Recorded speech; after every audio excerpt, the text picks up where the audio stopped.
Hello friends, एक बार फिर आपको दोस्त स्वागत है आपकी अपनी YouTube channel news with IAS में। और दोस्तों आज की इस वीडियो में हम यहाँ पर बात करने वाले Uttar Pradesh weed entrance exam 2020 के बारे में। दोस्तों आप इस वीडियो को बिना स्किप किए हुए पूरा देखिएगा, आगे कोई भी न्यूज़ नहीं है, जो कुछ भी है यहीं पर मैं आपको बताने वाला हूँ, तो आप वीडियो को स्किप ना कीजिएगा। काफ़ी बड़ी संख्या में स्टूडेंट्स यहाँ पर ये जानना चाहते हैं कि यदि हम बीएड एंट्रेंस एग्ज़ाम नहीं देते हैं या फिर हम बीएड एंट्रेंस एग्ज़ाम का केवल एक पेपर देते हैं। आपको पता होना चाहिए बीएड एंट्रेंस एग्ज़ाम में 2 पेपर होते हैं, दोनों ही पेपर देना जो है वो कंपलसरी होते हैं। Uttar Pradesh BEd entrance exam 2020 9 अगस्त को कंप्लीट हो चुका है, संपन्न हो चुका है। 73,000 लगभग 17% स्टूडेंट्स ने इस बार बीएड एंट्रेंस एग्ज़ाम को छोड़ दिया है। जी हाँ दोस्तों, काफ़ी बड़ी संख्या में स्टूडेंट्स ने इस बार बीएड एंट्रेंस एग्ज़ाम को छोड़ा है। पिछली बार 6.9% के आसपास स्टूडेंट्स ही थे जिन्होंने बीएड एंट्रेंस एग्ज़ाम को छोड़ा था, लेकिन इस बार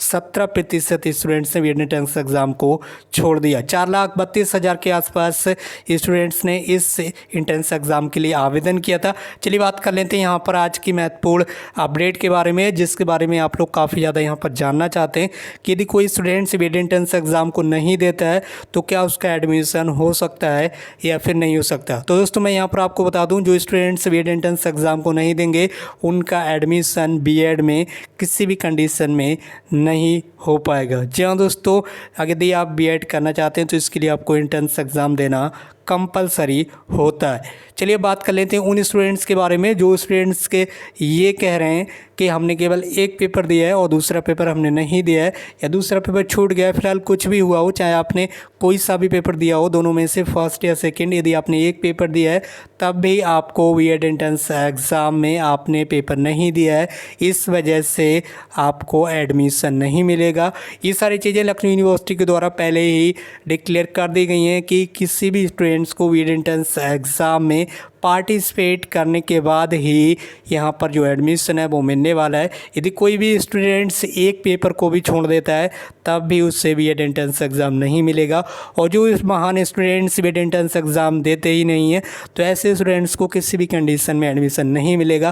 फिर भी यदि आप कहीं पर अपना जुगाड़ लगाना चाहते हैं तो ऐसे में काफ़ी बड़ी संख्या में स्टूडेंट्स जो हैं वो बिना एंट्रेंस एग्ज़ाम के एडमिशन लेने की कोशिश करते हैं। बाद में आप देख सकते होंगे न्यूज़पेपर्स में लगातार न्यूज़ आती है कि ऐसे स्टूडेंट्स के साथ काफ़ी ज़्यादा आगे प्रॉब्लम क्रिएट होती है। उनकी जो फीस जमा होती है या फिर जो इनका टाइम बर्बाद होता है वो सब कुछ यहाँ पर चला जाता है, और ऐसे में बाद में उन स्टूडेंट्स के सामने कई तरह की परेशानियां भी उत्पन्न होती हैं।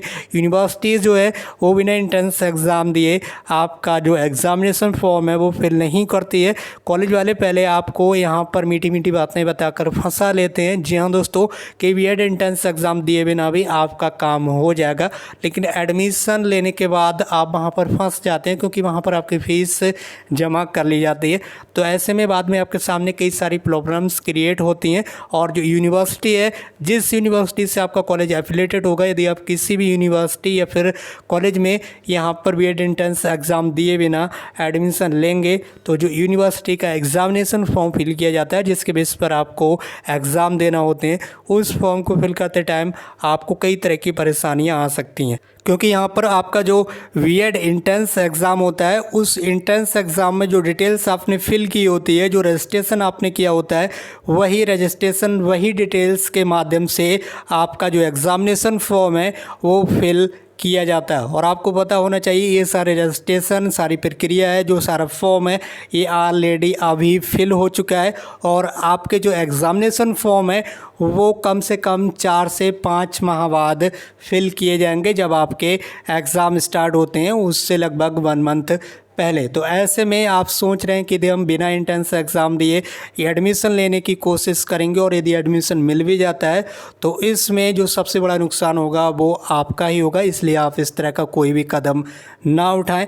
आप चाहें तो नेक्स्ट ईयर में एडमिशन ले सकते हैं। सो फ्रेंड्स, इस वीडियो को अपने अदर फ्रेंड्स के साथ ज़्यादा से ज़्यादा शेयर कर दीजिए ताकि अदर स्टूडेंट्स को भी इस बारे में जानकारी मिल सके। और यदि हम यहाँ पर बात करें सरकारी कॉलेज के बारे में तो दोस्तों यहाँ पर बीएड में उत्तर प्रदेश में 2 लाख से ज़्यादा सीटें हैं, बट यहाँ पर जो गवर्नमेंट सीटें हैं वो बहुत ही कम है, लगभग 8 से 10 हज़ार के बीच में ही गवर्नमेंट सीटें हैं।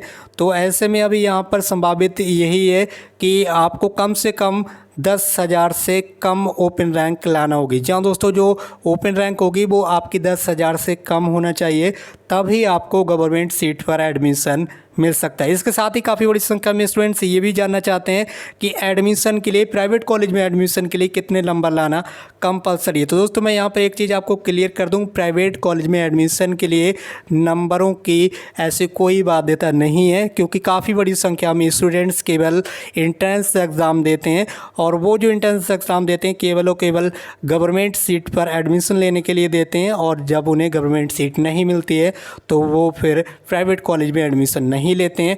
तो ऐसे में प्राइवेट कॉलेज में एडमिशन लेने वालों की जो संख्या वो काफ़ी ज़्यादा कम हो जाती है। काफ़ी बड़ी संख्या में हर बार यहाँ पर सीटें खाली भी रह जाती हैं। तो ऐसे में प्राइवेट कॉलेज में एडमिशन के लिए आपको चिंता करने की आवश्यकता नहीं है। चाहे आपके कितने भी मार्क्स हों, प्राइवेट कॉलेज में आपको एडमिशन निश्चित रूप से मिल जाएगा। तो दोस्तों ये थी आपके लिए कुछ महत्वपूर्ण जानकारी। इसी तरह से जुड़ी लेटेस्ट न्यूज़ के लिए आप हमारे साथ बने रहेगा। आज के इस वीडियो में बस इतना ही। Thank you so much for watching this video.